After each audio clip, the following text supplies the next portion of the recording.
Ну, Антон, мы видим, что польский президент наш союзник, человек, который говорит то, что должен говорить. И недавно Путин наехал на Польшу, мы знаем, обвинил ее в начале Второй мировой войны.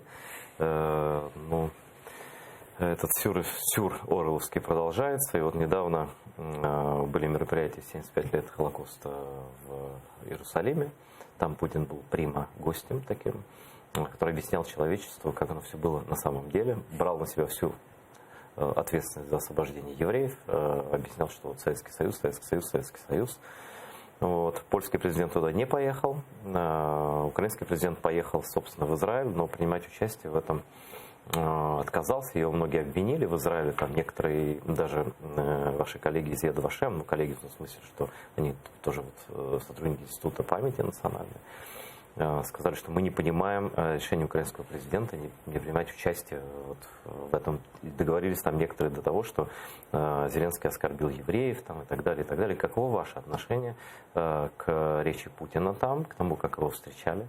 И правильно ли Зеленский поступил, что он не стал слушать Путина на этом форуме в Иерусалимі? Ну, по-перше, щодо промови Путіна я не слухав і поки немає на це часу і бажання. Щодо вчинку президента України Володимира Зеленського, то не поїхати на захід такого рівня і на такої теми – це насправді теж політичний жест.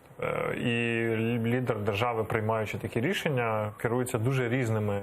Ну, Дуда же не поїхав. Він сказав, слово мені не дадите, я не поїду. Так, але близько 40 лідерів держав різних, Штайнмаєр, Макрон і ще поїхали. І причому, наскільки я пам'ятаю, це третя за всю історію Ізраїлю по кількості представництва зібрань. Здається, після поховальної церемонії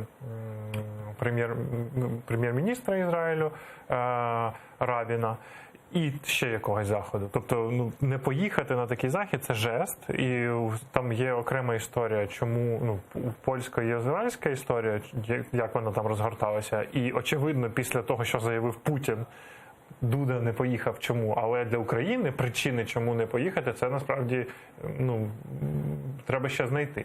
Більше того, навпаки, той жест, який зробив президент, давши місце на цьому форумі людям, які пережили Голокост, розцінили багато хто розцінив, в тому числі в Ізраїлі, як правильний і хороший вчинок. Тобто держава Ізраїль отримала той жест уваги і поваги, візит такого рівня президента України. Але президент України не пішов слухати Путіна, бо всі розуміють, що це для нас неприйнятно, і це зрозуміло.